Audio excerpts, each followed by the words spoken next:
Singular आणि plural nouns असतात. ह्या नाउन्समध्ये आपण सिंग्युलरला पेनला लिहितो आणि प्लुरलमध्ये पेन्स लिहितो. आणि सिंग्युलरमध्ये बॉक्स असला तर प्लुरलमध्ये बॉक्सेस होतो. आता इथे आपण एस लावला, इथे ई एस लावला, तर त्याचे काही रूल्स आहेत.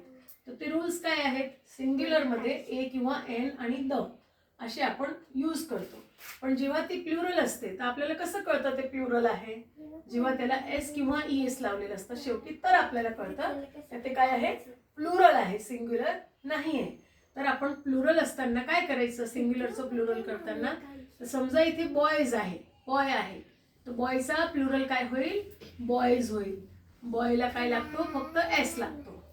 तर जर का तुम्हाला वर्डच्या शेवटी S, double S, S H, C H, X आणि ओ याच्यातला कुठला पण वर्ड शेवटी दिसला, वर्डच्या शेवटचा शब्द इथला S, double S, S H, C H, X आणि ओ दिसला, तर आपण त्याला ई एस लावतो. काय लावतो?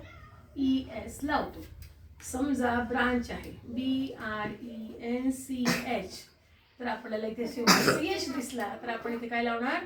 Branches, B R A N C H E S. पण तेच आपल्याला जर इथे पेन असेल तर इथे शेवटचा शब्द आपल्याला S, double S, S H, C H, X आणि ओ मधला दिसत नाही, म्हणून आपण इथे काय लिहिणार? फक्त पेनचा पेन्स करणार आणि फक्त एस लावणार, असा त्याचा नियम आहे. फॉर एक्झाम्पल अजून आपण 2-4 एक्झाम्पल घेऊ. एसचं कसं आहे? C L A double S, class आहे, इथे डबल एस आहे, तर डबल एसला आपण काय करणार? C L A double S E S करणार, बरोबर.